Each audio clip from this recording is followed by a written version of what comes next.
las rebeliones indígenas del siglo XVIII. Eso fue la semana última. Confirmen si es así, si no, para no confundirme.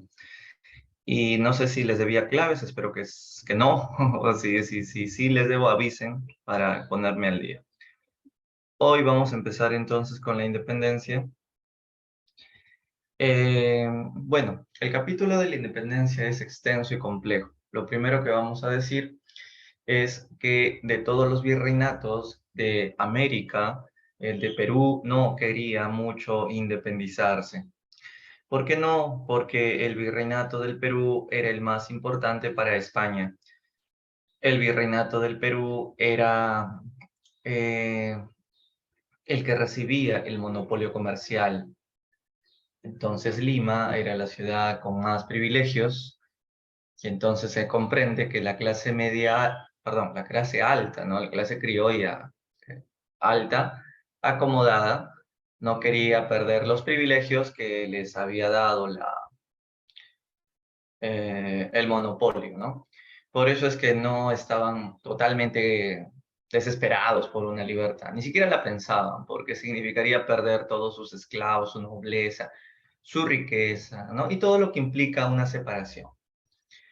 Entonces, los criollos de clase media, ellos sí querían la independencia. Entonces, por un lado, unos no la quieren, por otro lado, otros sí la quieren. ¿Ya? Disculpen.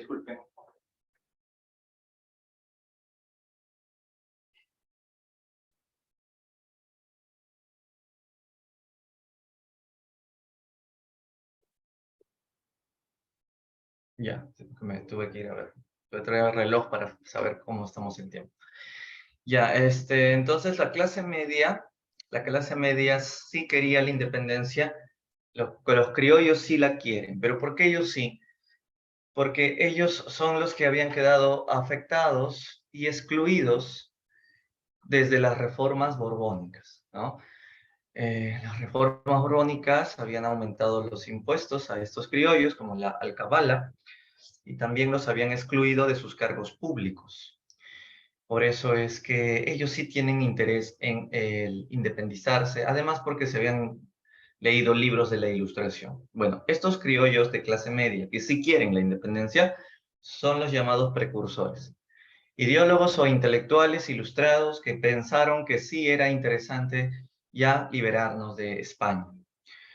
Los precursores separatistas son los más radicales porque quieren sí o sí cortar todo con España. Tenemos ahí a Vizcardo y Guzmán con su carta a los españoles americanos. En ese documento, Vizcardo y Guzmán invita a todos los criollos a iniciar la lucha por la independencia, ya que América es de los criollos, es la patria, y que tienen que gobernar América los criollos. Hay que unir todas las razas, pero que sean los criollos los que estén al mando del gobierno. Esa es la invitación que hace Vizcardo como jesuita expulsado, arequipeño era él, llegó a Londres y ahí escribe la carta.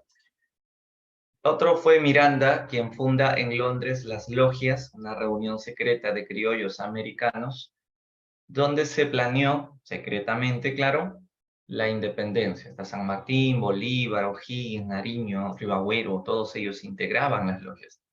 Miranda es de Venezuela. José Faustino Sánchez Carrión, él es peruano, defendió la República, llamado El Solitario de Sayán, con su periódico La Abeja Republicana. Y José de la Ribagüero, peruano, escribió su ensayo 28 causas de la independencia, dando 28 motivos del por qué que tenemos que ser libres. Ribagüero también conspiró en su oratorio, la llamada conspiración de los oratorianos. O sea, bajo la fachada de una academia de oratoria, le metía ideas políticas a sus alumnos. Por eso conspirador lo acusaron. Conspiración. El virrey se entera, pues conspiración de los oratorianos. Bien, entonces estos son ellos. Y vamos ahora con los reformistas. Se les llama reformistas a aquellos precursores que no quieren una independencia radical, o sea, no quieren una separación con Madrid, sino más bien buscarán que nos mantengamos en el coloniaje, pero con una relación mucho más cordial, que España nos trate mejor, ¿no? Que hay un vínculo de más reconciliación. Entonces, separación no quieren, pero sí que España tenga pues un trato mucho más justo con América. José Baquijano y Carrillo pronunció en San Marcos el elogio al virrey Jáuregui, ya que el virrey había visitado San Marcos, y Baquijano en su elogio dijo que usted es el culpable de la muerte de Tupac Amaru, usted es el culpable de que los impuestos de las reformas borbónicas nos hayan dejado sin dinero, y que usted no representa a ningún peruano. O sea, claro, criticó duramente las reformas, la muerte de Tupac Amaru, pero nunca habló de independencia, o sea, pero fue un elogio criticándolo al virrey. Expulsado quedó Baquijano y Carrillo como maestro de San Marcos por el rector, ¿no? Lo castiga. Y creó entonces la Sociedad Amantes del País, que se encargará de crear el Mercurio Peruano, una revista para que nos dé identidad y amor al Perú. Entonces, si tú amas al Perú más que nunca, vas a querer que sea solo tuyo y no de España. Entonces, por eso es que se publica el Mercurio Peruano, que generó conciencia nacional en la mente de los criollos. El otro es Toribio Rodríguez de Mendoza. Él daba clases a los alumnos curas del convictorio de San Carlos, pero cambió el tipo de enseñanza escolástica, lo cambió por cursos mucho más científicos. La teoría de la ilustración, la teoría de Newton, Galileo, Copérnico, causó que los alumnos despertaran a las luces y quitaran un poco el tema de su dogmatismo de fe a través del uso de la fe en la escolástica. Por eso es que también estos alumnos curas empezaron a tener otra visión del mundo, de la política, de todo. Y por eso también lo acusaron a Toribio de las conspiraciones carolinas, porque se hacía en San Carlos, que fue la más larga y la más importante de todas las conspiraciones que hubo. Los alumnos de Toribio terminaron siendo congresistas. Los primeros congresistas del Perú, por eso eran muchos sacerdotes. El otro es Hipólito Unanue. Igualmente él daba clases en la Escuela de Medicina de San Fernando, recientemente inaugurada. Hipólito Unanue también metía ideas políticas a sus alumnos y por eso lo acusaron de conspiraciones fernandinas. Con ello entonces hemos terminado los precursores de la independencia, los ideólogos, los criollos de clase media, intelectuales, criollos en su gran mayoría. Ahí está, ¿no? La sociedad amantes con Victoria. Y estos son los más importantes. Hablemos de Napoleón Bonaparte y la invasión a España. Cuando Napoleón Bonaparte invade España, el rey Fernando VII fue secuestrado. Napoleón pone como nuevo rey de España a su hermano José Bonaparte, conocido como Pepe Botella, por su afición a la botella. Los españoles lo aman a su rey Fernando, no soportan a Pepe Botella. Pero Fernando había sido secuestrado y se lo llevaron a Francia. Por eso el fidelismo era algo muy importante. España le tiene mucha fidelidad a Fernando y rechazan completamente a Napoleón. Por eso decidieron los españoles gobernar momentáneamente su país en nombre del rey, creando la llamada Junta de Gobierno. La Junta de Gobierno es un grupo de españoles que se juntan para gobernar España. Estos españoles, repito, eran fieles a Fernando y demostraban que no quieren nada con Pepe Botella. Pero ellos eran liberales. Estos españoles se habían leído los libros de la Ilustración y al volverse liberales, decidieron, ya que gobernaban España, que España tenga un Congreso y una Constitución. Nunca en la historia de España había existido Congreso y Constitución. Lo que buscan los españoles liberales con esta actitud es que su rey Fernando, al cual siempre lo han amado, lo siga gobernando. Cuando regrese los va a tener que seguir gobernando, dicen ellos. pero que tenga menos poder, que ya no sea absolutista. Y claro, va a tener menos poder porque va a haber un Congreso y una Constitución que lo controle. España que se convierta en una monarquía constitucional. Esa era la idea. Este Congreso y esta Constitución era bastante democrática. Por ejemplo, de los 100 congresistas que tenía el Congreso de Cádiz, 30 eran americanos. Se permitió que existan representantes en el Congreso de Cádiz de las colonias españolas. Por eso peruanos como Baquijano y Carrillo fueron parte de la Corte de Cádiz. Es más, el presidente de la Corte de Cádiz era peruano, Vicente Morales Várez. La Corte de Cádiz, junto con la Constitución Liberal, establecieron algunas leyes como igualdad entre criollos y chapetones, igualdad para acceder a los mismos trabajos, puestos públicos. Recuerda que las reformas borbónicas había excluido a los criollos y les había dado mejores privilegios a los chapetones. Pues esta Constitución iguala, criollos y chapetones tienen la misma oportunidad. ¿Te das cuenta? Es bastante liberal esta Constitución. Queda abolido el tributo y la mitad indígena. Bacán, los indígenas también tienen motivos para celebrar. Esta Constitución les ayuda también a ellos. Es bastante liberal. La nación no es patrimonio de ninguna persona o dinastía. Claro, o sea, España no le pertenece al rey. España le pertenece a todos los españoles. También se permite la libertad de expresión, libertad de imprenta, libertad de cultos, por lo tanto se elimina la Inquisición. Aunque esto de libertad de cultos, ojo, con pinzas hay que tomarlo, entre comillas, porque en realidad lo que se busca es imponer la religión católica. La religión católica será obligatoria, pero si por A o B crees en otra religión, bueno, tampoco es cuestión de que te vamos a quemar, ¿no? Como antes en la Inquisición, ¿no? Pero se obliga a que la religión principal sea la católica. Claro, porque siempre han sido católicos. Entonces, es una constitución muy interesante, pero que a la vez se olvidaron de los negros esclavos. Entonces, los negros esclavos no tendrán derecho a ninguna libertad, ninguna igualdad. Eso sí, no. O sea, seremos liberales, pero no tanto, dicen ellos. Igual, era una constitución muy importante que avanzaba mucho las ideas democráticas. Ah, me olvidaba algo.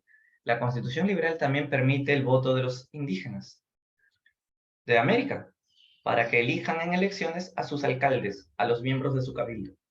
Entonces, es muy importante saber que esta constitución nos estaba contagiando de ideas liberales, términos como elecciones, representación, constitución, democracia, y cosas que nunca en nuestra vida habíamos escuchado. Y gracias a esta coyuntura, pues, ¿no?, de la invasión napoleónica, es que se tuvo la oportunidad de que surja la constitución esta de Cádiz, de española, y llega a América su influencia. Ahora, el rey Fernando regresó al final, sí, la guerra la gana España a Napoleón, bueno, a Pepe Botella. España regresa y no le gustó para nada todo lo que había ocurrido en su ausencia. Fernando, entonces, molestísimo, anuló todo. La Corte de Cádiz, la Constitución, anuló todo. Y volvió a su tipo de gobierno, que es el absolutismo. Entonces, anuló todo y volvió al absolutismo. Pero América ya había decidido crear juntas hace tiempo. Siguiendo o imitando la junta que tenía España, en América también surgieron juntas de gobierno. Entonces, estas juntas de gobierno tenían en un primer momento objetivos separatistas, es decir, buscaban independizarse. Pero la fachada, el disfraz para que el rey no se dé cuenta de ello, fue decir que estaban naciendo para demostrar su fidelidad al rey. Estaban imitando la Junta de España para demostrar su fidelidad al rey. Pero en el fondo, lo que estaban buscando, ya te dije, era la independencia. Es así que entre 1809 y 10 se crearon las juntas de gobierno en América que vemos acá, la de Santa Fe, de Bogotá, Quito, Caracas, La Paz, Chuquisaca, Santiago y Buenos Aires. Se crearon estas juntas. Antonio, Napoleón le quita el poder a Fernando VII y a Carlos, a los dos. pero la coyuntura de la corte de Cádiz se da con la captura y el secuestro de Fernando VII. Carlos IV había sido el papá de Fernando VII, que tuvo que abdicar por presión de España debido a que no le quería declarar la guerra a Napoleón. O sea, Napoleón invadió España cuando el rey aún era Carlos IV. Carlos IV no quiere hacer la guerra a Napoleón. La presión del pueblo lo obliga a abdicar a favor de su hijo Fernando VII y será con Fernando que Napoleón lo capture y entonces el pueblo quiere que Fernando sea el rey, ¿no? El rey. Carlos ya había abdicado, pues, ¿no? Ya. Volviendo, entonces se crean las juntas de gobierno en América que empiezan a proclamar su independencia. Ahora, estas juntas de gobierno, como ven, no surgieron ¿en dónde? ¿En dónde no hay junta? Pues en Perú. ¿Por qué Perú no tuvo junta? Primera razón, porque el Perú no quiere la independencia. Al menos Lima no movía un dedo para empezar, como otros virreinatos sí. Dos, porque aquí estaba el virrey Abascal. Y el virrey Abascal sabía muy bien que las juntas de América eran separatistas de España. Por eso no permitiría que Perú tenga su junta. Por el contrario, el virrey Abascal, desde el Perú, destruyó todas las juntas de gobierno, es decir, destruyó toda la independencia. Todas las proclamas de independencia que había hecho Chile, Ecuador, Colombia, Venezuela, todo lo destruyó el poderoso virreinato del Perú. En efecto, Lima tenía el más poderoso ejército de América, la mayor cantidad de dinero con el tribunal del consulado. Lima y Callao eran la ciudad más poderosa por el monopolio. Abascal entonces destruyó todas las independencias y por culpa de Perú, América no puede ser libre nuevamente. Estos países van a tener que esperar, bueno, estos virreinatos van a tener que esperar unos 10 años nuevamente hasta que San Martín y Bolívar por fin les dé la independencia. Pero una junta que se salvó fue la de Buenos Aires. La Junta de Buenos Aires se salva porque Abascal no podía llegar hasta allá, era mucha la distancia para ir con el ejército. Y por eso es que Buenos Aires mantiene su independencia y es el primer país de América del Sur que mantendrá su independencia. Y es de aquí por ello que va a salir San Martín y la corriente libertadora. Mientras tanto, en el Perú, algunos próceres se sublevaron intentando la independencia por nuestra propia cuenta, porque no es tampoco cuestión de decir que nadie quería la independencia, no, sí es que hay gente que sí la quiere, pero más eran de provincia, ¿no? Entonces, los criollos de provincia, que dependían de los criollos de Lima, no se sentían muy felices, ¿no? Los criollos de provincia eran más feudales, más hacendados, los criollos de Lima eran más comerciantes con España, entonces se sublevan. Francisco de Celas, subleva en Tacna, es el primer grito de Tacna. Estas rebeliones, me olvidé decirles, se dan en el contexto de que los argentinos, ya liberados por supuesto, quieren ayudarlo al Perú, haciendo 3 expediciones de soldados gauchos para ingresar por el Alto Perú y darle una ayuda al Perú para que nos liberemos. Y es en ese momento que, como se va a dar las expediciones argentinas de Castelli, Belgrano y Rondao, es que se revela Cela. Cela se revela en Tacna para esperar la llegada del argentino Castelli, pero fue derrotado. Al año siguiente se revela en Huánuco Crespo y Castillo. Crespo y Castillo se rebela en Huánuco porque el Estado le había quitado sus negocios, sus haciendas de tabaco. Y también porque los intendentes estaban cobrándole, le estaban vendiendo a los indígenas reparto mercantil, algo que hacía antes el corregidor, ¿no?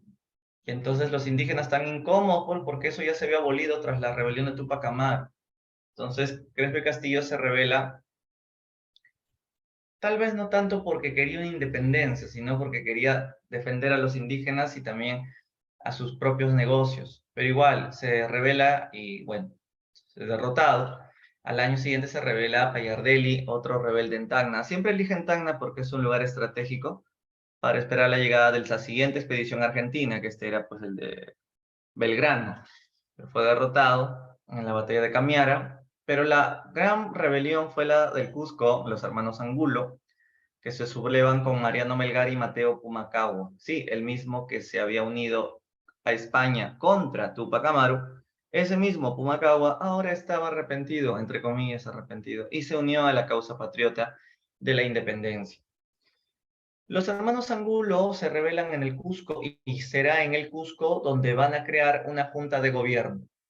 En otras palabras, y aunque me odies, el Perú sí llegó a tener una junta de gobierno. Claro, tal vez algunos me van a odiar porque yo les dije que Perú nunca tuvo una junta de gobierno.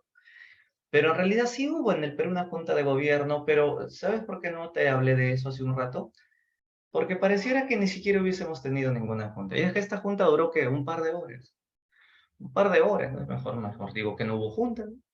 Pero sí tuvimos una junta que fue destruida inmediatamente por orden del virrey Abascal.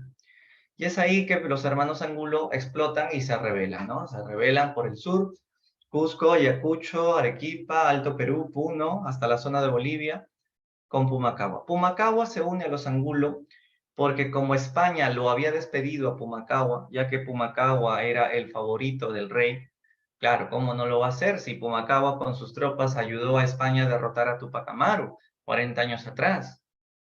Pumacahua tenía todo, tenía un trabajo él era presidente de la audiencia del Cusco, de la audiencia del Cusco, ¿no? Como decir ahorita presidente del Poder Judicial en Cusco. Pero un día lo despidieron sin más explicaciones que decir que como es indio, vamos a poner a un criollo en su reemplazo. Entonces se picó Pumacahua, se picó por la forma como lo sacaron. 40 años he servido a la corona y cómo se atreven a humillarme de esta manera. Yo soy el gran Mateo Pumacahua. Entonces se une a los ángulos por ello, ¿no? Por supuesto se une pensando en que España lo va a invitar nuevamente, arrepentido España, a que se una a ellos, ¿no? Por eso en realidad también lo hizo. Todos fueron derrotados, Pumacahua en Humachiri, los hermanos Angulo uno tras otro fueron derrotados y Mariano Melgar fusilado en Arequipa. El Perú intentó su independencia por su propia cuenta. Al no conseguirlo, no tendremos más opción que esperar la llegada de San Martín, iniciándose así la corriente libertadora del sur. San Martín sabemos que es argentino, como también habíamos visto hace un momento, no va a querer insistir a entrar al Perú por el altiplano, como había intentado las 3 expediciones previas que te mencioné, Castelli, Belgrano y Rondau. San Martín prefiere usar otra estrategia, cruzar la cordillera de los Andes, llegar a Chile y liberar a los chilenos, para luego ya llegar a Perú. Llega a Chile, libera a los chilenos, deja a su primer presidente en Chile, Bernardo O'Higgins, y luego ya decide venir al Perú por mar. Si va a venir al Perú por mar, ¿de dónde sacó los barcos? ¿De Chile, de Argentina o de Inglaterra? ¿Qué me dices ahí? Los barcos, San Martín los sacó, se los entregó. ¿Quién? ¿Chile, Argentina o Inglaterra?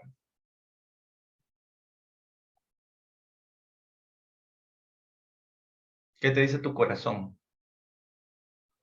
Antonio dice Inglaterra.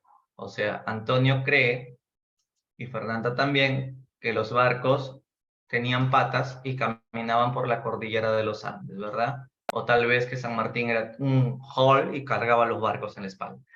Ya, entonces no sería de Inglaterra, pues, ¿no? Ya, tiene que haber sido de Chile, correcto, de Chile. Entonces, una vez que liberó Chile, Chile le entregó a San Martín una poderosa escuadra de marítima para que pueda. Ok, Fernanda, tu corazón está eurocentrizado. Lo lamento tanto, Fernanda. Regresa a los Andes, por favor. Entonces, sí, pues, ¿por qué los chilenos ayudaron a San Martín con sus barcos? Lo que pasa es que Chile quiere ayudar al Perú en su independencia. Eso es una buena noticia, profesor, que Chile nos quiere ayudar, por eso le entrega los barcos a San Martín. Sí y no. O sea, lo que quiere San Martín es liberar al Perú, pero lo que quiere Chile es destruir al Perú. ¿Cómo así? Cochrane era un inglés que contrató Chile para que obedezca las órdenes de San Martín. Y el inglés Cochrane vino a intentar convencerlo a San Martín de que la mejor manera de liberar al Perú era desembarcar en Lima, o sea, en Callao, Lima, y empezar a meterle metralla a todos los de la aristocracia limeña, matarlos a todos, sobre los escombros del virrey proclamar la independencia, quemar todo Callao, destruir todo Lima, acabar con el poder de la burguesía limeña, invitar a todos los indios de la sierra que vengan a Lima y rematen a todos los blancos que aún sobrevivan, y sobre esa venganza del indio contra el blanco se logrará la independencia. Claro, Chile le había pedido a Cochrane que convenza a San Martín de ese plan militar, porque Chile quiere que el Callao desaparezca, Lima desaparezca del mapa y Valparaíso se consagre como el nuevo puerto del Pacífico. Entonces, por eso es que Chile nos ayuda. Sí, pues Chile desde que se independizó tenía interés en dominar América del Sur y le tenía tanta envidia al Perú, porque el Perú siempre había sido el virreinato más poderoso. Así es como San Martín llega por mar a Pisco y de ahí establece su primer cuartel en la bahía de Paracas. Esto nunca existió, el sueño de San Martín no existió, esto fue un invento de Abraham Valdemar, así es que quítense de la cabeza eso. San Martín, estando en Pisco, no quería una independencia a sangre y fuego, él por el contrario quiere una negociación pacífica. Pero San Martín es tranquilo en ese sentido. Claro, tampoco es una santa paloma, también había hecho guerra, ¿no? San Lorenzo, peleó en Argentina, peleó en la batalla de San Lorenzo. En Chile había peleado, ¿no? En Chacabuco, Maipú. Pero en Perú quiere más bien una negociación. Entonces lo cita a el virrey Pezuela en Miraflores, la entrevista de Miraflores, estamos en el año de 1820, ahí van los representantes a la entrevista, y no llegaron a ningún acuerdo. San Martín le propone la independencia para que el Perú tenga una monarquía. El virrey le dice que no la aceptará jamás, porque Perú es colonia de España, y más bien lo invita a San Martín a que reconozca la Constitución Liberal de España, que por cierto había resucitado para 1820, porque al final a Fernando lo obligaron a que la Constitución Liberal resucite. Pero San Martín dijo que si bien esa Constitución da igualdad, no da libertad. Pues claro, la Constitución Liberal de Cádiz da igualdad, criollos con chapetones, pero no proclaman la independencia. No llegaron a ningún acuerdo en Miraflores.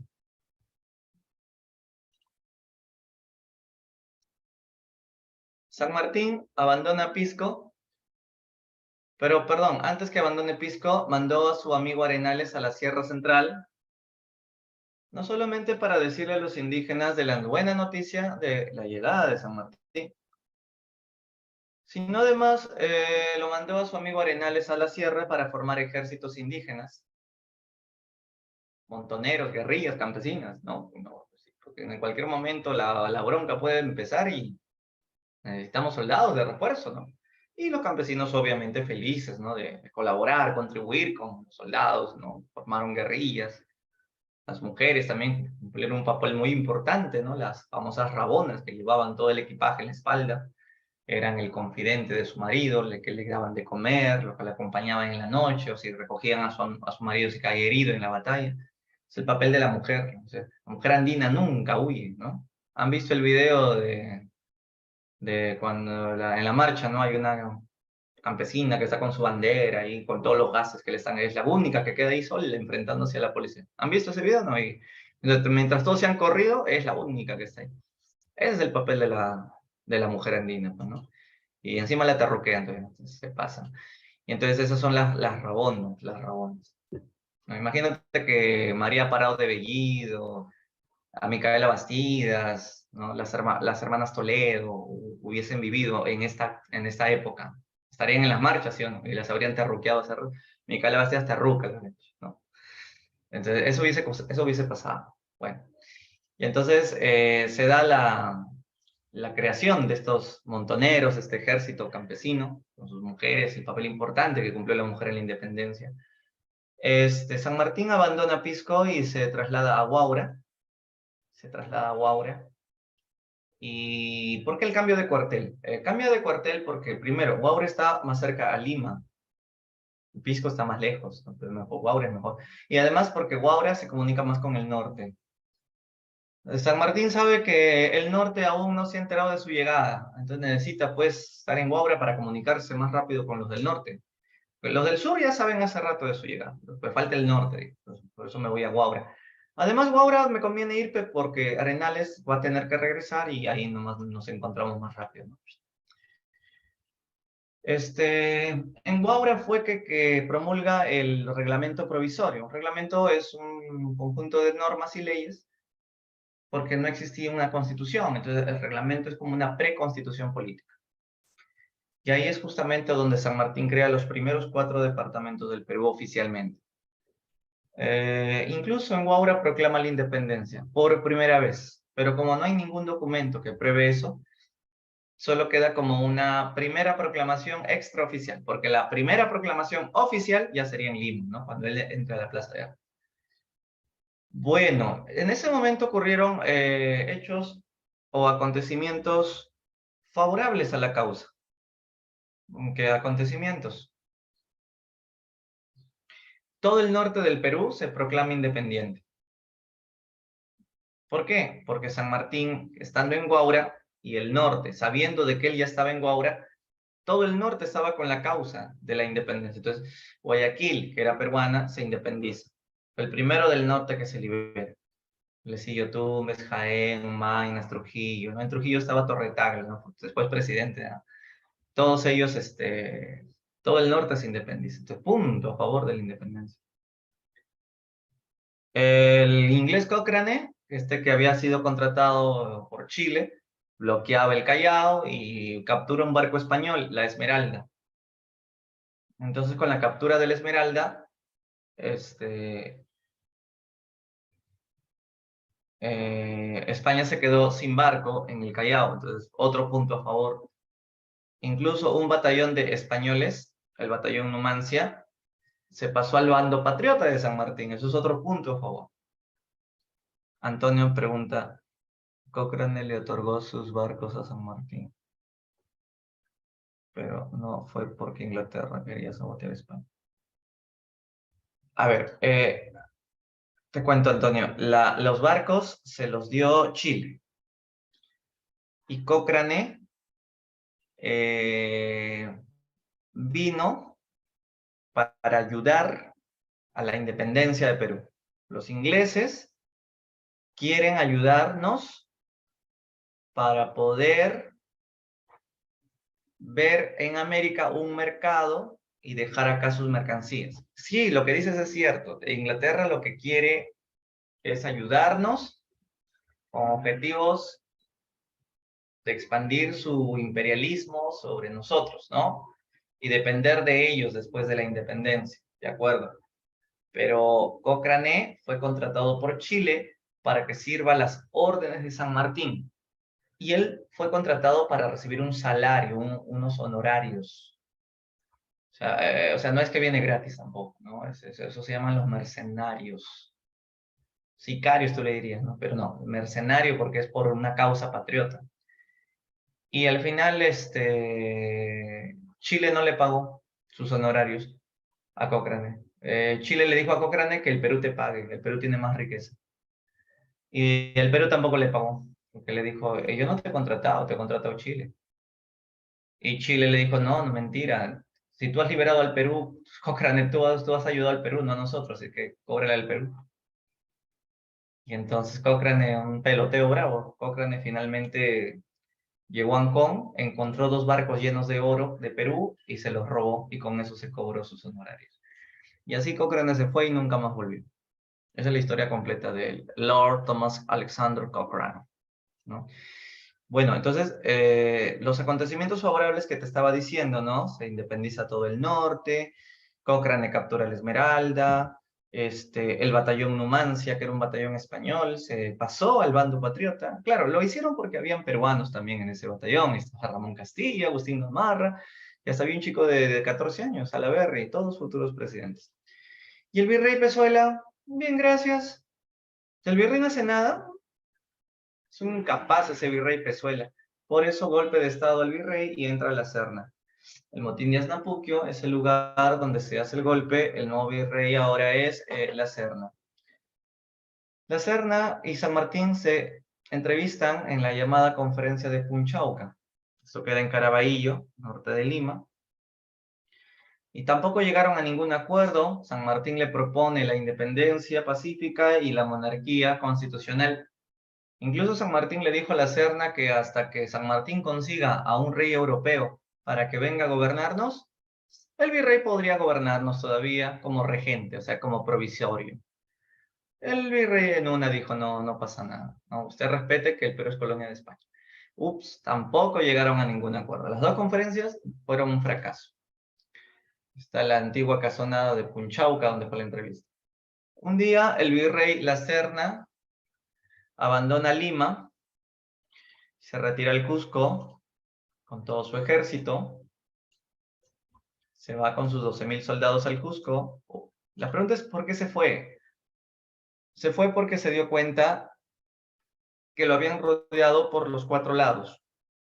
O sea, Cochrane estaba en el mar. Cualquier cosa, ahí nomás le aplica. En cualquier momento San Martín desde Huaura ataca. Arenales de la Sierra bajará y los soldados de San Martín que se ven en Pisco pueden subir. O sea, le pueden hacer un ataque cuádruple al virrey. El virrey, sabiendo de que San Martín era muy astuto, y lo habían rodeado, huyó al Cusco. Entonces, esto en términos militares se le llama asfixiar la capital. San Martín, ya ves, o sea, pintaba como blanca palomita, pero era muy inteligente San Martín, ¿no? O sea, sin ningún aspaviento, había rodeado la capital. Entonces, había asfixiado Lima. Entonces, el virrey no tuvo más opción que escapar. Y es justamente eso lo que quería San Martín. San Martín quería que el virrey salga de Lima para poder derrotarlo lejos de la capital. O sea, lo más fácil para San Martín era derrotar al virrey fuera de Lima. Entonces, como el virrey huye a Cusco, San Martín hace su ingreso a Lima. Y así es como da la proclamación. Entonces, la proclamación se da el 28 de julio de 1821. El que redactó el acta de la independencia fue Manuel Pérez de Tudela. Y lo interesante de esto es que cuando San Martín entra a la capital,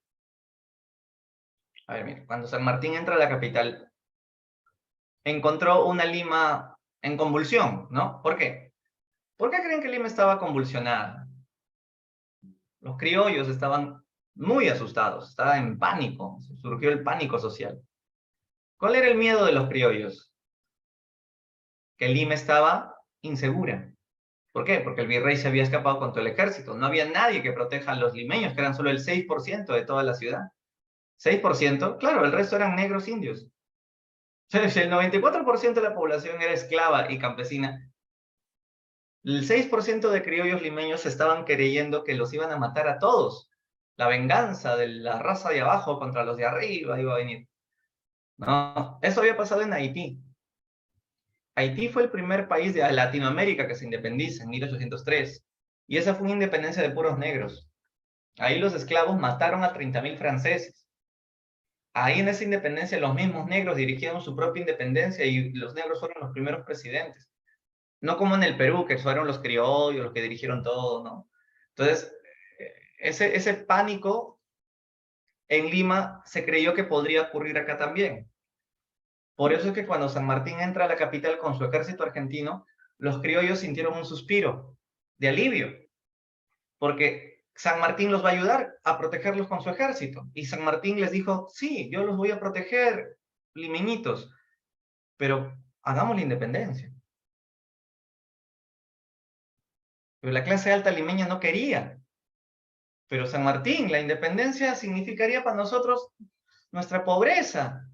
O sea, no, estás loco. ¿Cómo vamos a cambiar el modelo? ¿No? O sea, no, o sea, no cuadra eso. Estás loco, San Martín. O sea, para la clase alta, o sea, para la derecha de la época, la independencia era perder todos sus privilegios. Era como hoy. Es como que San Martín hubiese vivido hoy y hubiese propuesto un cambio de constitución. Y la derecha dice, no, no, porque no, nos empobreceremos, que ahora los pobres tendrán fortuna y van a expropiarnos nuestros ahorros y todo el pánico que se arma, ¿no? Que vamos a ser como Venezuela. O sea, esa era la comparación, pues, o sea, el temor de la clase alta, que el cambio de modelo, el cambio de sistema, perjudicaría radicalmente sus intereses. Entonces, San Martín no tuvo más opción que amenazarlos, ¿no? Les dijo, miren, si no aceptan la independencia, me largo a mi Argentina y te dejo con todos los negros. No, eso es peor, eso es peor. Ya, está bien, San Martín. O sea, la derecha tuvo que elegir su seguridad económica o su vida. ¿Qué prefirieron? Obviamente la vida. Prefirieron conservar la vida antes que su economía. Pero tampoco fue que empobrecieron, ¿ah? Porque San Martín concilió con ellos y les dijo, miren, pituquitos de Lima, si me aceptan la independencia, les permito que sigan teniendo sus esclavos, que sigan teniendo su nobleza. No les voy a quitar sus ahorros. Solamente vamos a cambiar de sistema político. El rey ya no nos va a mandar. Entre ustedes eligen a alguien y gobierne a los indios y a los negros. Se acabó, ¿no? Y yo te aseguro que mi ejército te protegerá hasta calmar a esas turbas vandalistas que están a punto de sed de venganza rodeando todo Lima. Entonces Lima dijo, ya pues, antes la seguridad nos las daba el virrey, ahora la seguridad nos las da San Martín. Y si a cambio de ello tenemos que perder nuestro cordón umbilical que nos ligaba a España, pues llegó el momento de perder esa relación. Pero, como les prometió San Martín conservar sus principales privilegios, aceptaron la independencia. Y así fue como se proclama la independencia del Perú. Y como ves, ahí está el resumen, ¿no? de todo esto. Es un poco fuerte, ¿no? Que la independencia del Perú no sea algo que nos naciera de corazón, sino fue algo impuesto, fue una forma de obligarnos, ¿no? Obligarnos a sentir amor por la independencia, pero no por amor realmente, sino por el temor a los negros, al temor a la plebe, a la venganza de la plebe, ¿no? Esto lo cuenta el historiador John Lynch, ¿no? Cuando nos habla de las revoluciones hispanoamericanas. Muy interesante ese libro que habla de todos los países de Latinoamérica. Bueno, entonces este es el resumen de todo lo que hasta aquí hemos visto. O sea, a ver, leamos rapidito nomás, ¿no? Ya, San Martín libera Chile, cruza los Andes, luego llega al Perú, propone una monarquía constitucional. San Martín Pisco su primer cuartel, en Miraflores con Pezuela no llegaron a nada. Los españoles piden que se respete la Constitución de Cádiz, que repito, había resucitado en 1820. Arenales se fue a la sierra a preparar montoneras andinas, ¿no? Luego San Martín se va a Huaura, esto lo dijimos también. El golpe de Aznapuquio, donde entra el nuevo virrey La Serna se entrevista con San Martín en Punchauca, tampoco llegaron a nada. La Serna se va de Lima al Cusco, y ya pues, San Martín hace su ingreso a la capital, ¿no? San Martín ingresa a Lima el 12 de julio. El 15 de julio se redacta el acta de independencia y la proclamación ya fue para el 28. Bien, después de la proclama, ¿San Martín se va o se queda? Ah, se queda. A ver, Angelina pregunta.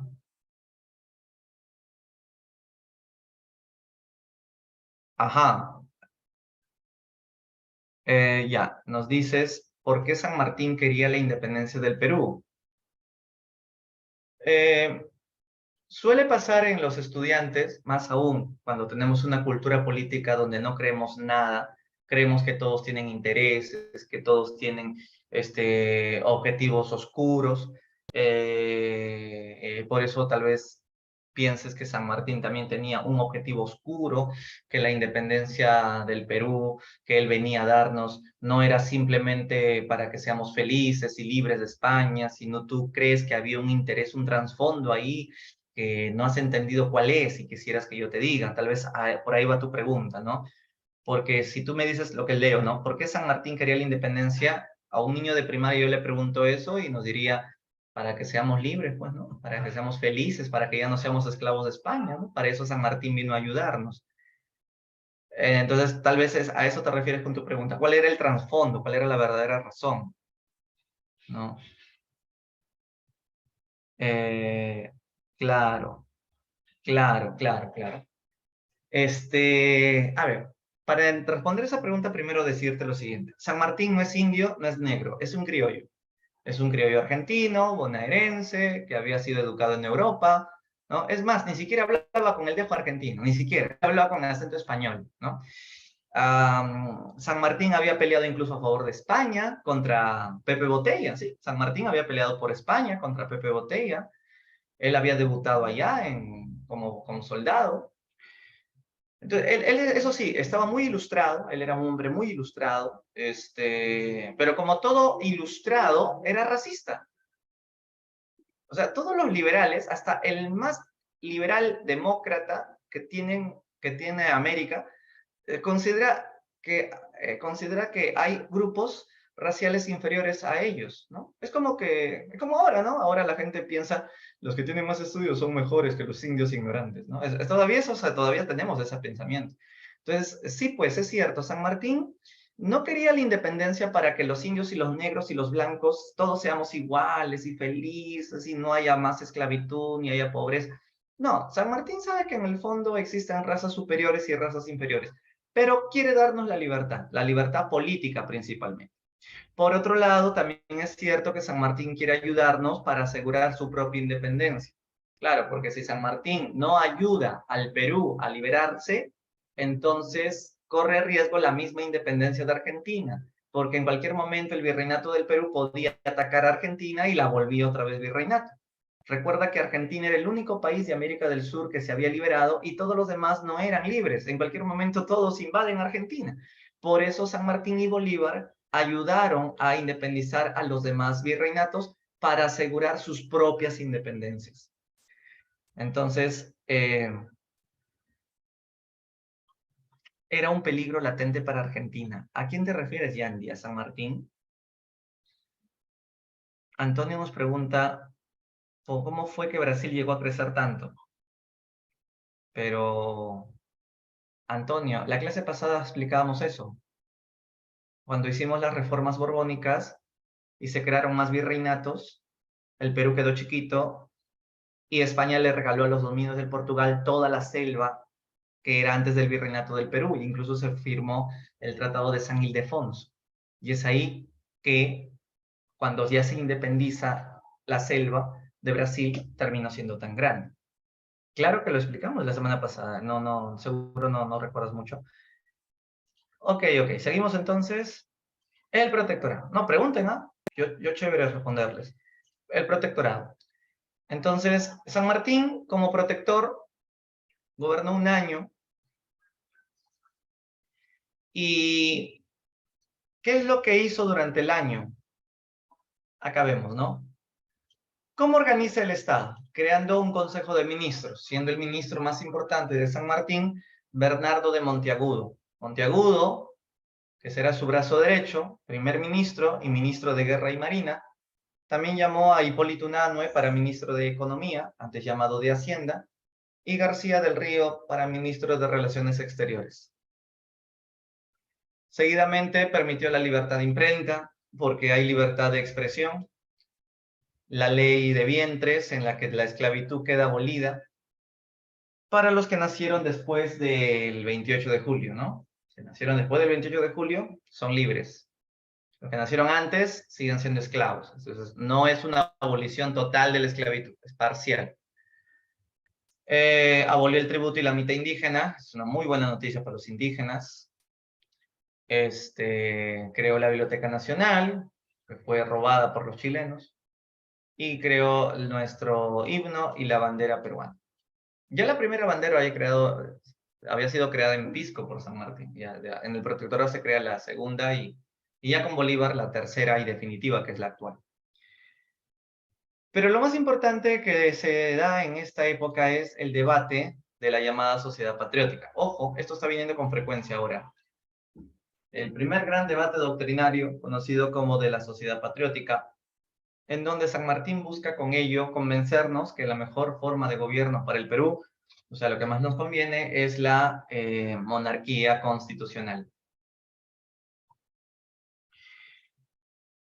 Y este debate enfrentará entonces a Monteagudo, que era el defensor de la monarquía, y a Sánchez Carrión, que era el principal defensor del modelo republicano. Ya. Ya ha venido una pregunta de admisión en San Marcos hace un par de años, me parece. La cosa que fue en plena pandemia, sobre cuál era uno de los argumentos que tenían los defensores de la monarquía. Así es que voy a tener que contarte la lista de argumentos más importantes de cada uno para que puedas defenderte en alguna posible pregunta. Porque está empezando a venir los argumentos de cada posición.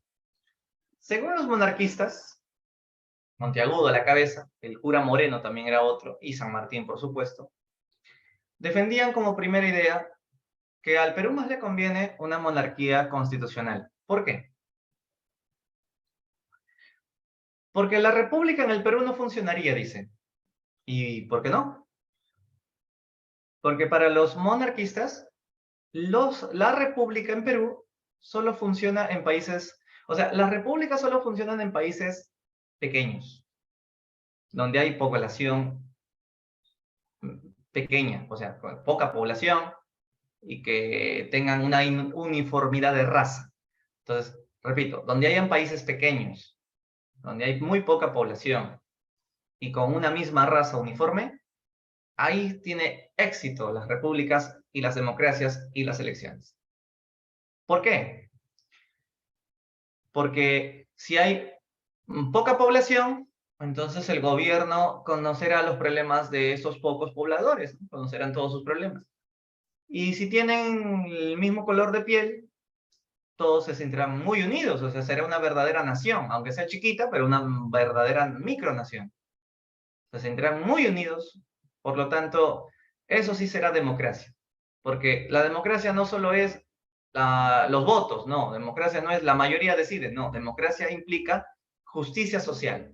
Democracia implica que todos seamos iguales, no al nivel de un comunismo, tampoco así. Puede haber desigualdad, pero mínima, ¿no? O sea, puede haber pobres, pero que sea mínimo, mínimo, micro, casi nadie.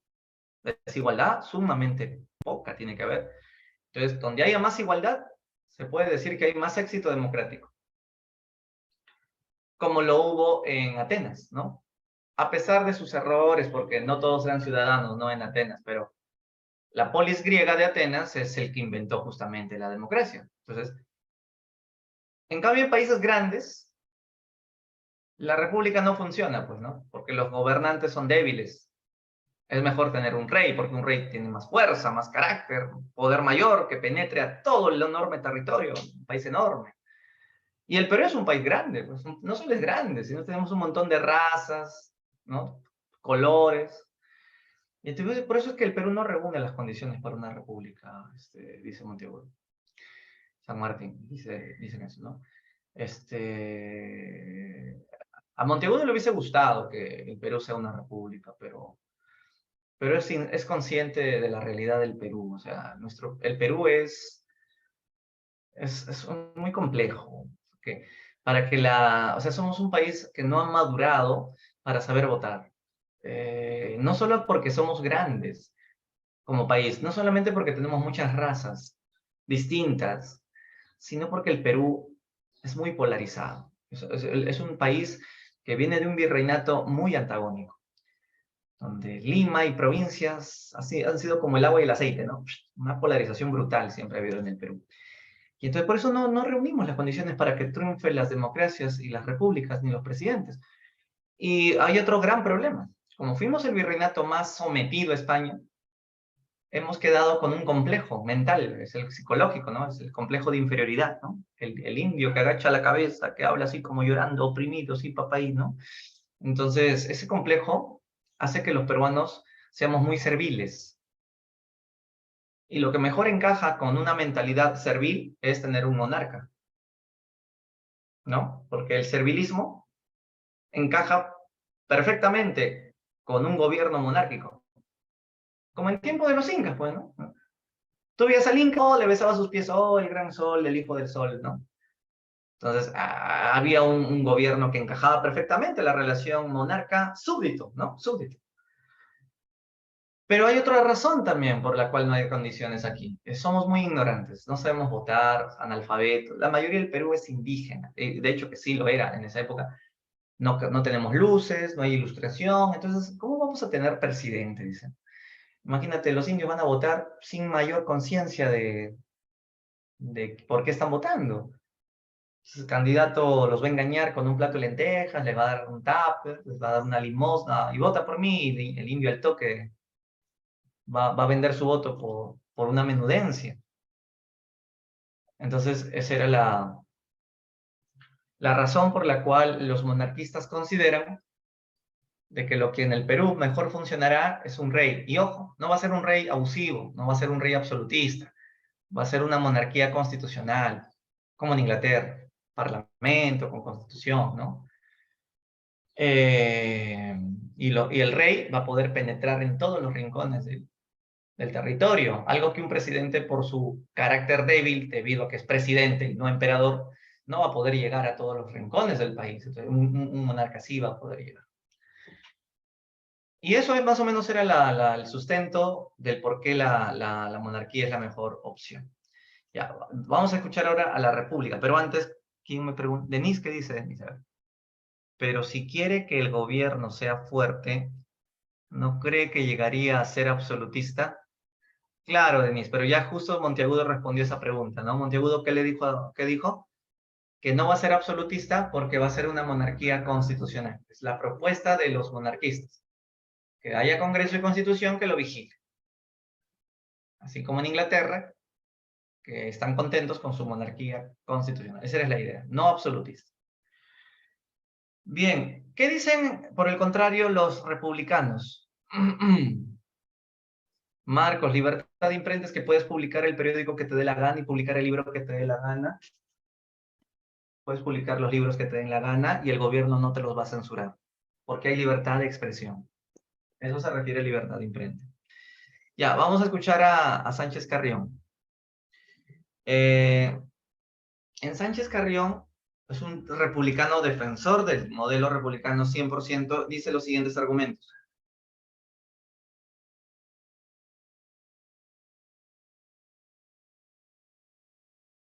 El contrato social de Rousseau, él saca el libro El contrato social y empieza citando a Rousseau.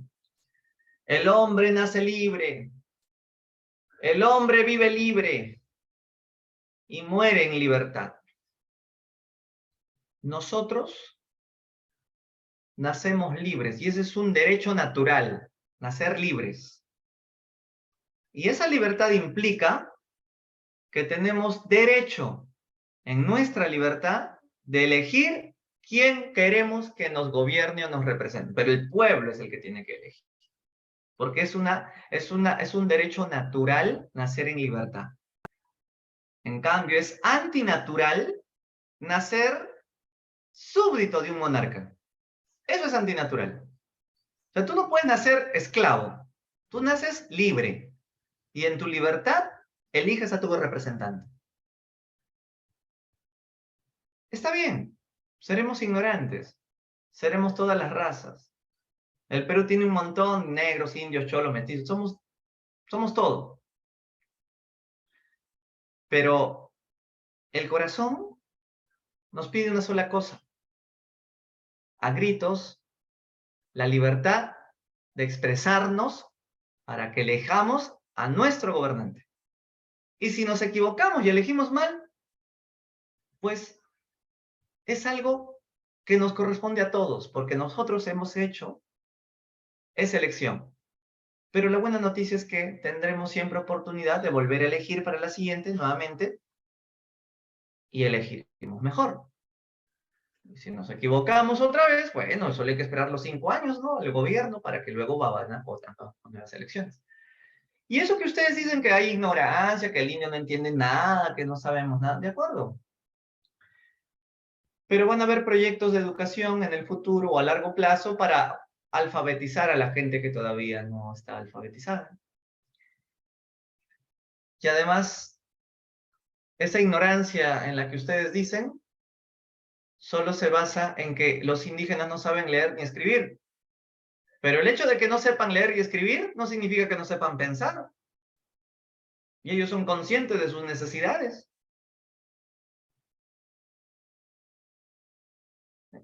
La monarquía no nos da ninguna garantía, a pesar que sea constitucional. ¿Por qué? Porque tenemos un carácter muy servil, porque nuestra mente es muy súbdita. Y un rey nos va a hacer más súbditos todavía. Si con un presidente nos creemos inferiores, porque el presidente tiene la banda, con un rey nos creeremos basura, porque el rey ni siquiera es un ser humano, lo vamos a ver como el hijo de un dios, porque ese halo de energía, de origen divino, eso es algo que en el Perú genera en nosotros que prácticamente le besemos los pies.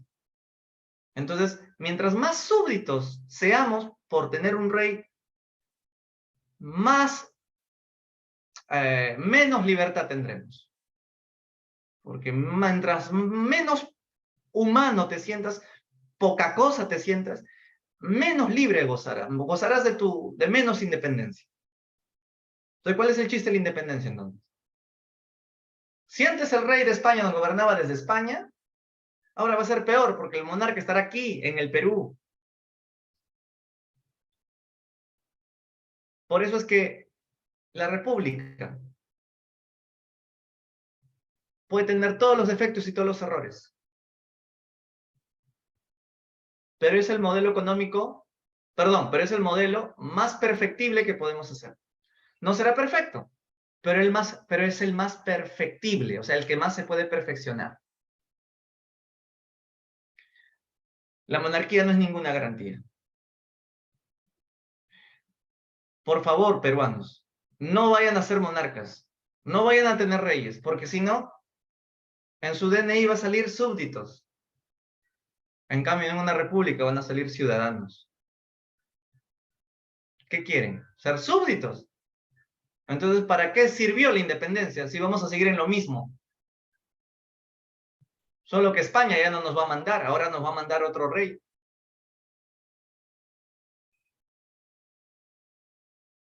Ya, monarquistas, tienen un minuto más para responder. Monarquista dice, Monteagudo, ¿no? Señores republicanos, ¿ustedes quieren que los indígenas se conviertan de súbditos a ciudadanos, verdad? Eso quieren ustedes. ¿Cómo vas a convertir a un indígena que tiene 400, 500 años de cerebro adormecido en una cultura de súbdito desde el tiempo de los incas, de un día para otro a ciudadano? O sea, ¿cómo vas a liberar mentalmente esa opresión que tiene en su cabeza de mentalidad servil? Eso es muy difícil. O sea, tú quieres convertir a un peruano de siervo a ciudadano de un día para otro. Eso es imposible. Acá lo que mejor encaja es la monarquía.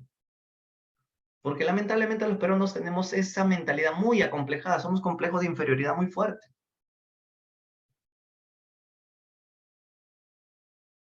Ya, un minuto de los republicanos. Sánchez Herrán termina y se acaba el debate. Señores monarquistas, ¿ustedes quieren que sigamos siendo súbditos entonces? ¿Y se amparan en el hecho de que el indio es súbdito y complejado y por eso es que el rey encaja mejor? Entonces, ustedes quieren que todo siga reproduciéndose igualmente. Entonces, mejor no nos independizamos, seguimos en el virreinato, si va a seguir la misma relación rey-súbdito, rey-súbdito.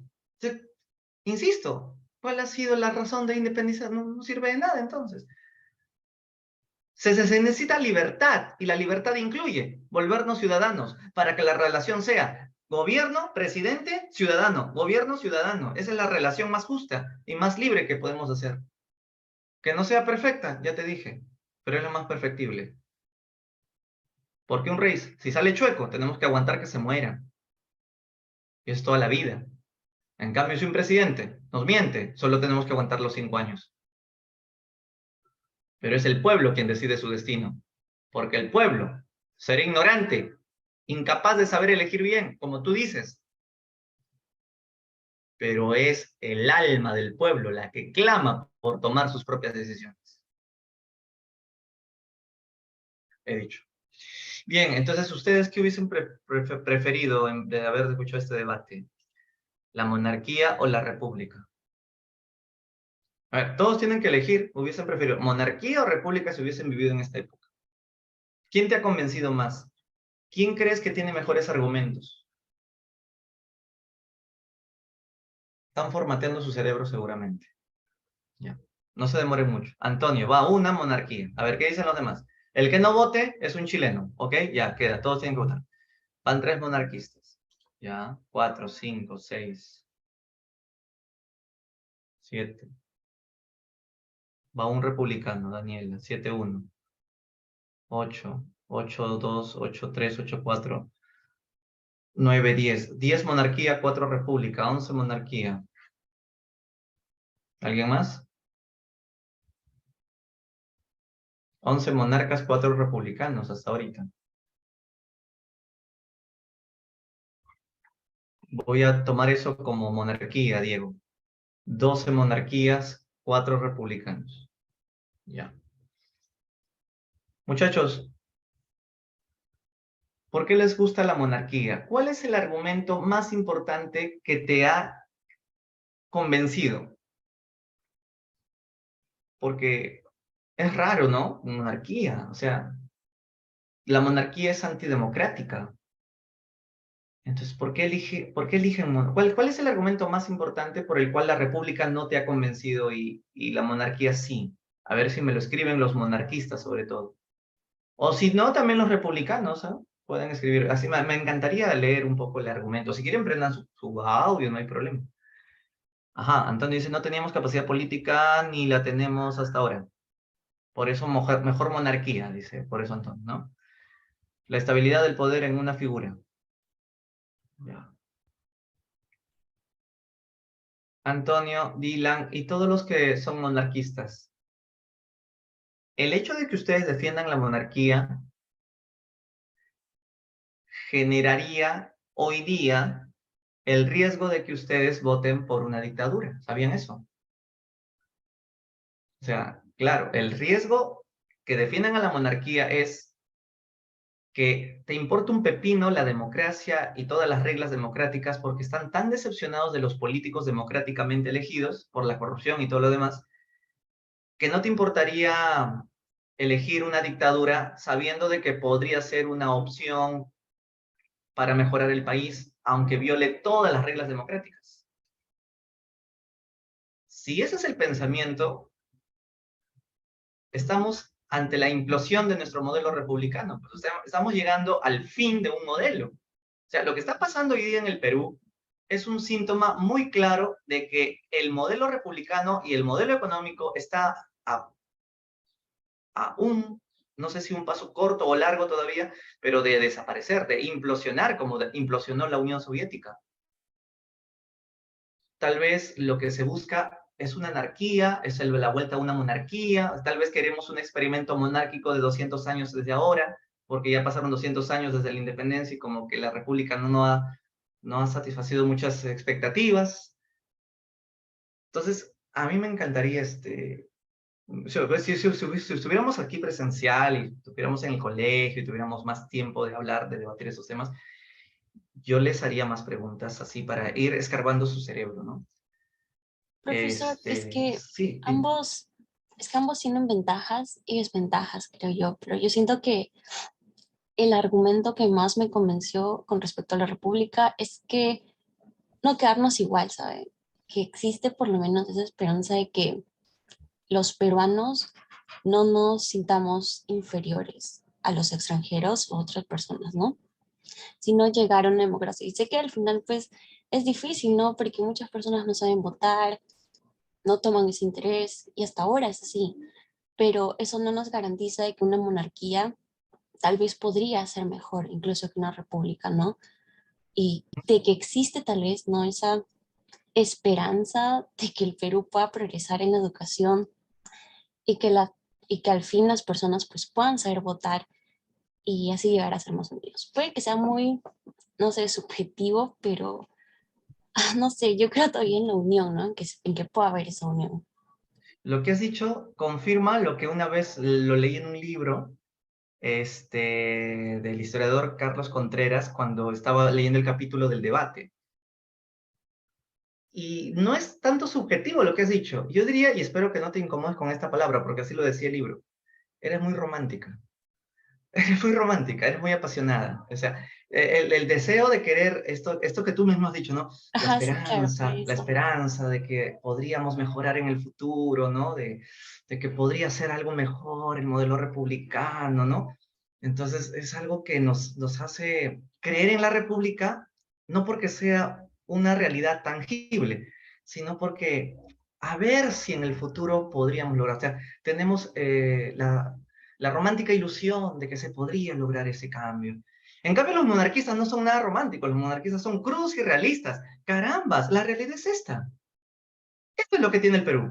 Esto fue el Perú en la colonia, así llega el Perú en la independencia, así llegamos como república, así llegamos como país libre. Esta es la realidad, este es el tipo de peruanos que tenemos. Esta es la cruda realidad. Así es que en esta realidad lo que funciona es una monarquía. Se acabó, no hay más.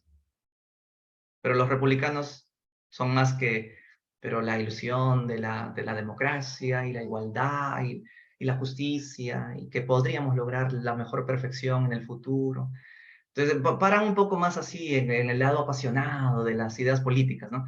El monarquista es más real en ese sentido. Eso es muy, también muy importante porque todos tenemos una, como tú dices, una subjetividad, un sentimiento, un deseo de ilusionarnos con un futuro mejor, ¿no?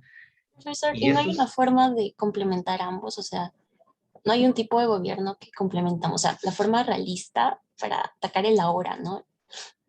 Pero también mm, que, o sea, haya, por así decirse, ese sentimiento de querer mejorar, ¿no? Porque al final siento que ambos se complementan, no siento que todo sea así realista y todo muy, no sé, absolutista y esas cosas, ¿no? O yo lo veo sí, así, pero todos queremos un punto medio. La idea es que podamos ser un poco más sincréticos, eclécticos, tomar lo mejor de cada posición. Y eso es lo que ahorita el peruano quiere. El peruano lo que quiere es un gobierno democrático, pero con mano dura. Eso es lo que quiere. ¿Por qué crees que Ollanta fue presidente? Queríamos una democracia con mano dura, ¿no? Castillo, ¿por qué todavía la gente lo ama? Cerró el Congreso, ya, pues fue elegido democráticamente, ¿no? Y la gente quiere pues mano dura, porque cuando la mano blanda no satisface las necesidades de la gente que está sedienta de igualdad, entonces queremos una mezcla. Dictadura, pero como eso suena feito, una democracia, pero democracia pura es llena de corrupción. Entonces, una mezcla de democracia con mano fuerte. Y entonces, en ese sentido, tal vez algún día puedas tener la ocasión de leerte el libro de Eduardo Torres Arancibia, que se llama Buscando un Rey. Es muy bonito ese libro, donde nos dice justamente que lo que buscamos hasta ahora es un rey, pero disfrazado de presidente. O sea, nos quedó el rezago de querer ese rey anhelado que nunca tuvimos, porque al final tuvimos que ser república. Pero esa necesidad de querer ese rey hace que anhelemos un caudillo, un mesías. Pero estos caudillos, no como el tiempo de Odría, de Velasco, que llegaban por golpe con tanques y reventaban las rejas de palacio. No, no, ya no así. Como estamos en un mundo globalizado, que los derechos humanos, que las Naciones Unidas, queremos democracias con mano fuerte. Y esa sería la mejor opción. Eso explica el por qué Antauro sí suele tener cierto respaldo. Lo malo es que Antauro ya se va demasiado al otro lado. Le falta un poco de Ollanta a Antauro, digamos, ¿no? Ollanta, digamos, sería un poco la moderación, un poco. Sería pues, no sé, que Ollanta y Antauro tengan un hijo y ahí sería más neutral, pero no se puede todavía. Ya, Profesor, sí, dime. yo creo que, por ejemplo, Castillo representa el punto de inflexión o el punto de quiebre a lo que postuló una vez Sócrates con todo esto. Sócrates postuló, pues, no, el gobierno de la aristocracia, o sea, gobierno de los más capaces, de los más aptos. Luego, cuando la aristocracia se corrompía, se volvió una timocracia. Luego se volvía una oligarquía. El pueblo se rebelaba y daba a origen una democracia. Cuando la democracia se corrompía, se volvió una tiranía. Y es justamente lo que ha pasado. Justamente toda esta coyuntura me recuerda mucho al pensamiento socrático sobre la política, porque hemos vivido en democracia, supuestamente, pero tanto ha sido la corrupción que ahora estamos viviendo una tiranía con lo de Dina Boluarte. Entonces, pensar en una democracia no teniendo una casta política es poner otro castillo en el poder. Poner un Antauro, poner a un De Soto, poner a Keiko. Entonces no tenemos casta política y nunca la hemos tenido.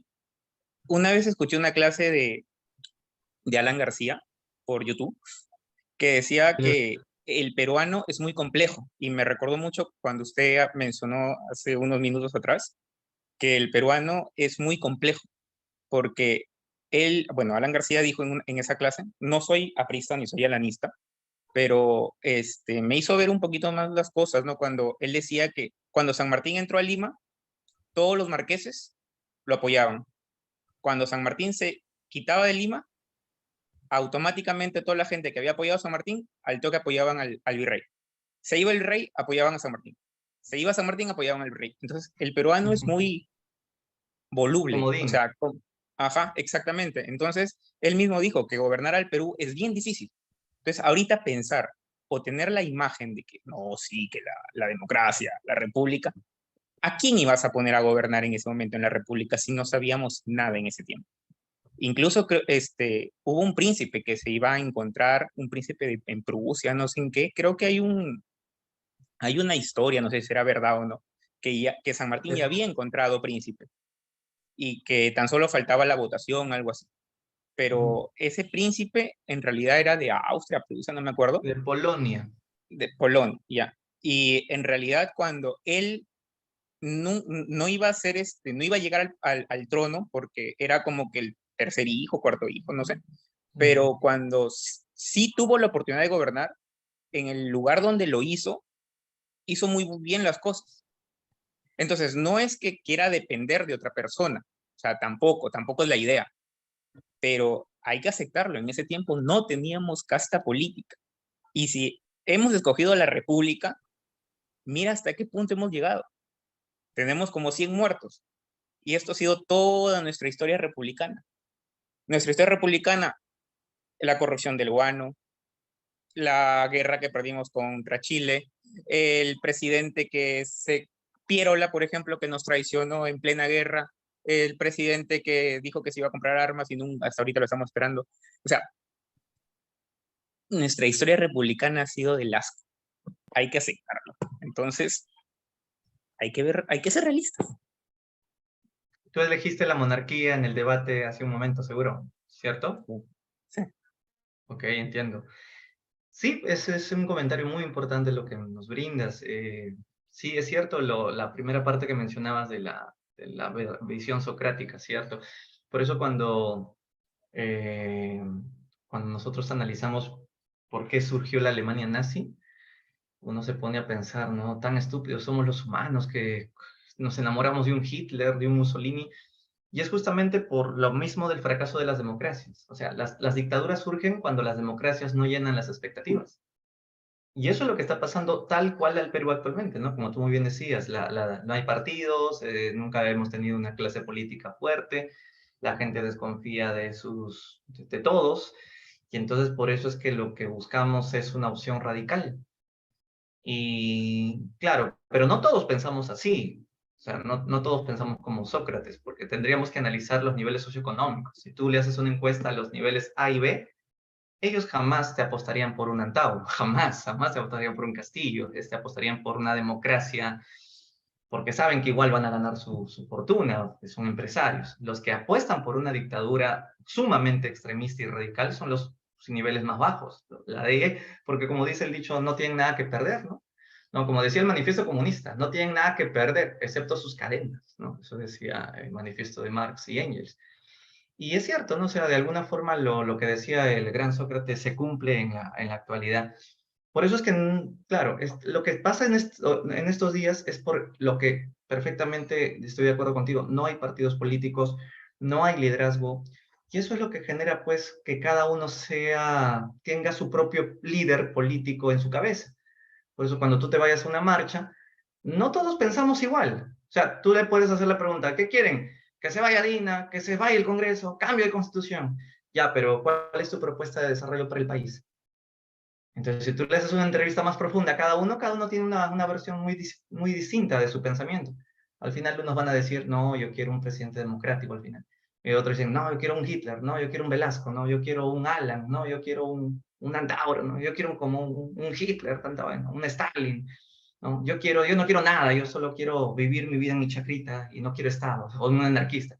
Entonces, y eso es consecuencia justamente de que no hay un líder que abrace una sola ideología. Eso de que nunca hemos tenido una clase política o un partido político, yo creo que sí lo hemos tenido. El APRA ha sido el único partido político que ha tenido el Perú en el siglo XX porque tenía jerarquía, fundamento ideológico, doctrina, militancia, liderazgo. Aya de la Torre era sumamente liderazgo, o sea, miles y miles daban la vida por la ideología del APRA. Igualito el Partido Comunista. No estoy hablando de Sendero, estoy hablando del Partido Comunista. Entonces, que también, o sea, eran dos partidos que arrastraban muchas masas, y esa es la época de los partidos.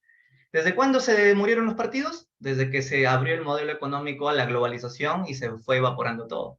Porque tú sabes que las empresas se comen los partidos políticos. Quien dirige la política es la economía. Y eso a partir de que cayó la Guerra Fría, cayó el muro de Berlín, y en este caso entró Fujimori justamente con el fin de la Guerra Fría. Entonces ahí es donde ustedes han nacido en una época donde ya no hay partidos, ya no hay liderazgo, ya no hay nada. Ya. Y los síntomas de ahora son los síntomas más graves de que la gente ya no cree en nada, no cree en nada. O sea, sacamos a Dina, sacamos el Congreso, ponemos una nueva constitución. Te apuesto que al primer año ya vamos a estar renegando con la nueva constitución. Al primer año tenemos a un nuevo presidente, vamos a estar renegando con un nuevo presidente. Entonces, el tema ya no es tanto que la capacidad de liderazgo, sino nuestra propia capacidad de autotolerarnos, nuestras propias decisiones. Entonces, eso ya va por un tema más psicológico, sociológico, no sé cómo sería. Estructural, tú lo has dicho, ¿no? O sea, eso es un tema cultural. Y la cultura la mentalidad de la cultura no es fácil de cambiar, tiene que pasar 100 años para que cambie el modelo cultural. Pero cuando Velasco hizo la reforma agraria, bacán, cambió el modelo económico. Ya no hay haciendas, se liberó el indígena de la servidumbre, pero mentalmente, o sea, culturalmente se mantuvo el complejo de que yo todavía soy un señor. ¿No? A mí no me digas peruano, a mí dime señor. ¿No? A mí no me digas, no, a mí no me tutees, a mí trátame de usted. ¿No? A mí no me digas mi nombre, a mí dime doctor. O sea, ha quedado eso, ¿no? Ha quedado el complejo de que todavía tenemos un señor feudal en nuestra cabeza. Entonces, tú sabes con quién estás hablando, tú no sabes con quién te has metido.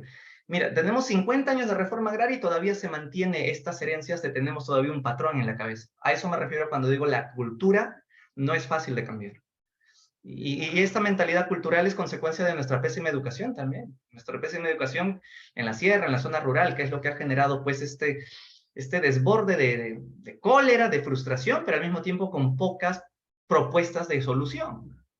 O sea, tú pregúntale a alguien que está marchando, bacán, chévere, tu marcha, pero ¿y qué propones? ¿Cuál es la solución? Pero no tiene sustento pero es que tampoco es cuestión de decirle ignorante, analfabeto, idiota. Es que el tema es estructural. ¿Cómo le vas a pedir a un campesino que tenga una propuesta de cambio si el nivel educativo ha sido brutal por culpa del Estado?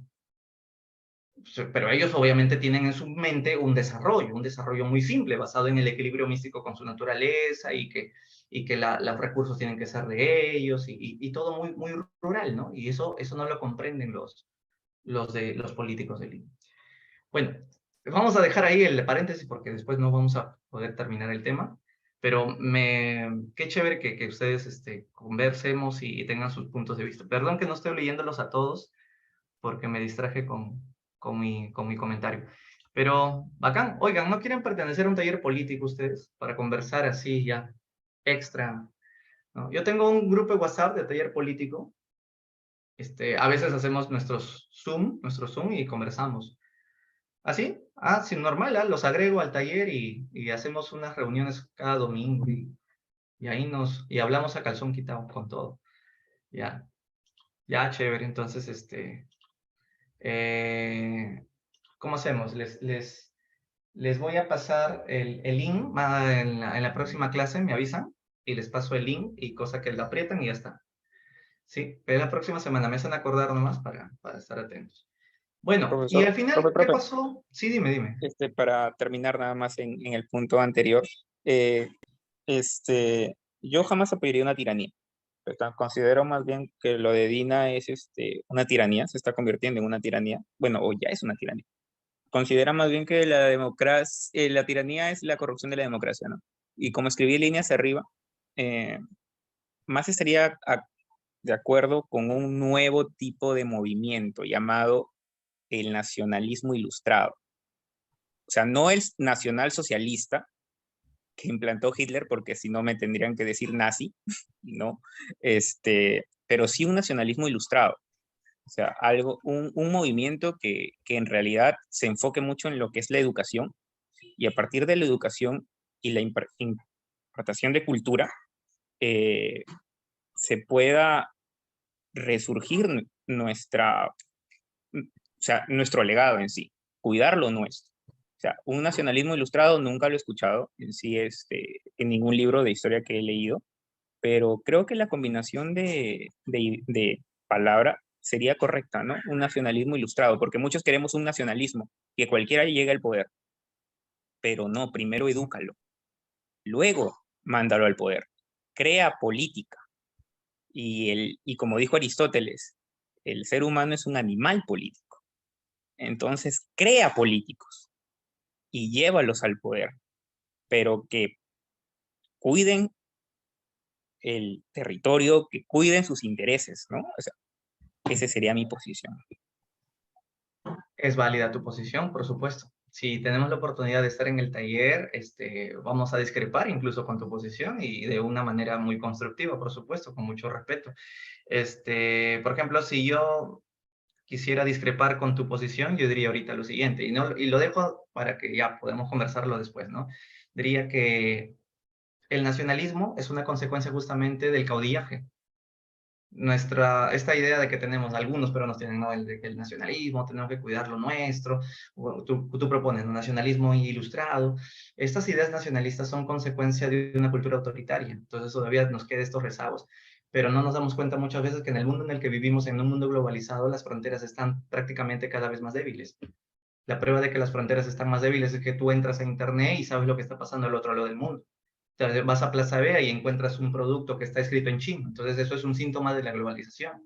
Entonces nacionalismos en estos tiempos hacen más daño que bien.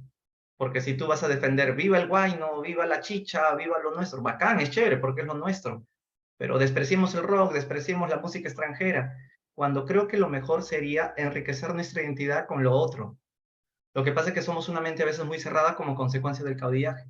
Por eso es que cuando yo entrevisté a un ancianito de Madre de Dios, él decía, yo odio a los cusqueños, yo odio a los limeños, yo odio a los trujillanos. ¿Por qué? Porque tienen su forma de hablar estúpida, porque su cultura es inferior a la nuestra. Viva mi región de Madre de Dios. Entonces son nacionalismos muy regionales y al mismo tiempo que evitan que nos unamos más, ¿no? Evitan que los peruanos seamos más unidos. Por eso yo encontré que los trujillanos se sienten más orgullosos del señor Zipán que de Machu Picchu. Y es justamente lo que genera esta fragmentación de país. Entonces, claro, se entiende que los nacionalismos, ante la poca identidad que tenemos, ¿no? La poca unión que vivimos, y eso ya pasa por otro tema también, porque ¿qué culpa tenemos nosotros de tener tantas razas diferentes, tantas lenguas, tantas culturas? Es obvio que nunca vamos a ser unidos. Una vez mi profesor en San Marcos nos decía, son bien estúpidos los que piensan que algún día se va a lograr la nación peruana. Con la realidad que tenemos, nunca vamos a ser un país unido, nunca. Y hay que aceptar que nunca seremos unidos porque nuestra realidad es multitodo, multiétnica, multirracial y siempre van a haber estas identidades regionales. Así que lo mejor es aceptar las diferencias ajenas y enriquecer nuestras identidades compartiendo las identidades de los otros, ¿no? En consecuencia, las fronteras no deberían de existir en la actualidad porque sería chocar contra el modelo en el que estamos viviendo, que es el modelo globalizado. Entonces, los nacionalismos son de tiempos de Hitler, de Mussolini, del siglo XIX, ¿no? Y esto del son politicón, sí, pues, pero también tenemos que tener en cuenta de que el animal político, la política de actualidad no es lo mismo que la política griega, porque en todo caso la política griega tampoco era muy democrática, porque no todos son ciudadanos, ¿no? Los silótanos no son ciudadanos. Entonces, sí, es que cada época va perfeccionándose la democracia también. Y eso genera, pues, muchos puntos de vista que son enriquecedores para entender a nosotros mismos, nuestra sociedad. Y cambiarla, por supuesto, para mejorarla, porque esa es la idea de todos, ¿no? Tener un mejor país. Pero para eso tenemos que generar enriquecimiento de debate. Y es muy bueno que ustedes estén ya empezando a generar esas ideas. Bueno, ¿continuamos la clase? No nos vaya a ir la hora. Bien, entonces finalmente, ¿qué tenemos acá? Tenemos que San Martín se entrevista con Simón Bolívar a pedirle ayuda. ¿Por qué San Martín se fue a pedirle ayuda a Guayaquil a Bolívar?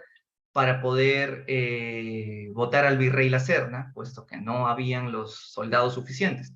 Lamentablemente Bolívar no le dio la ayuda a San Martín, por el contrario le quitó Guayaquil.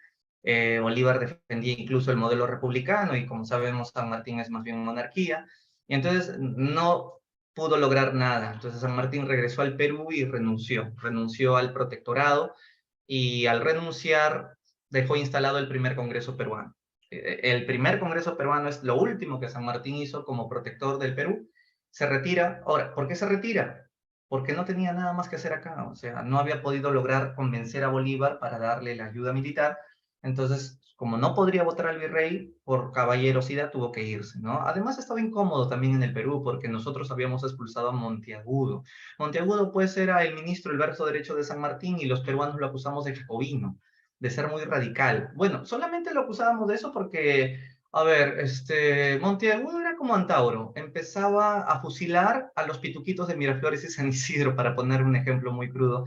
Él expropiaba las haciendas a los más ricos. Y entonces la Lima de la derecha no soportó, lo agarró a Monteagudo y lo deportó a Europa, ¿no?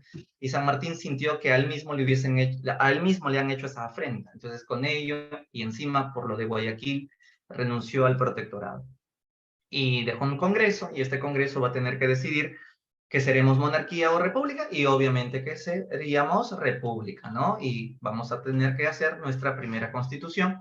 No te olvides que el primer congreso estaba lleno de sacerdotes, ¿no? Y este primer congreso también suprimió los títulos de Castilla, ¿no? Acuérdate que San Martín había mantenido los títulos de nobleza.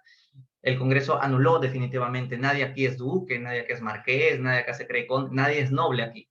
Muy bien, y ahora viene el primer problema.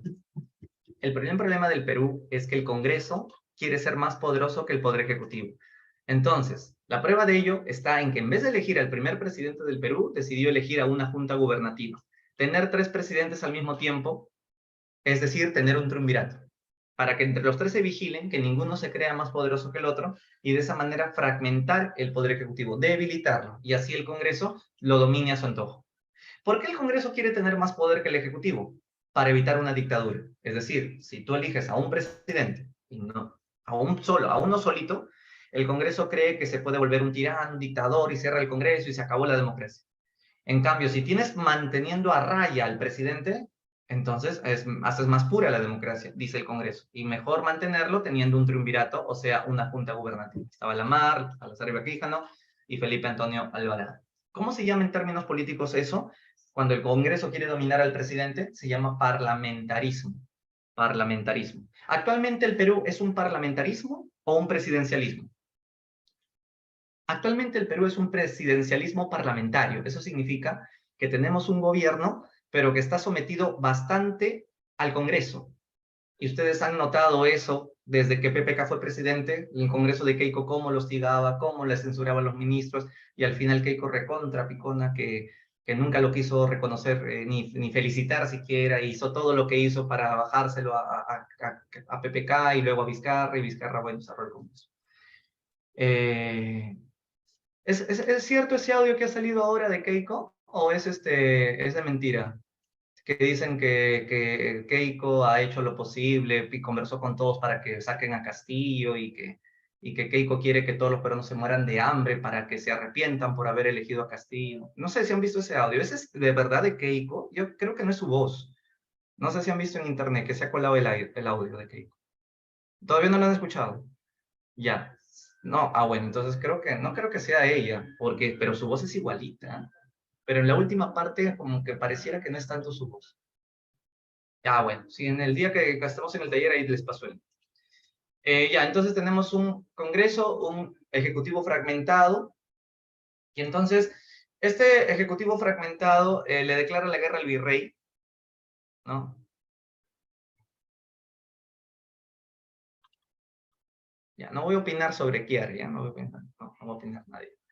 Le declara la guerra al virrey, fuimos derrotados en la primera campaña a puertos intermedios, y entonces ahí aquí viene la primera fregada. Como fuimos derrotados, el ejército le echa la culpa al triunvirato, y obviamente al Congreso, porque el Congreso es el tonto que eligió a 3 a la vez, cuando lo lógico es elegir a 1.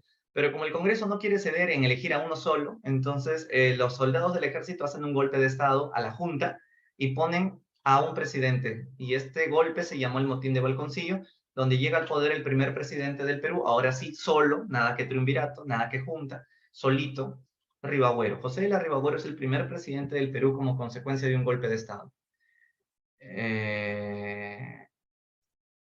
No, Angie, el cacique continuaba existiendo. Los caciques o curacas se mantuvieron. Los barayoks también se mantuvieron.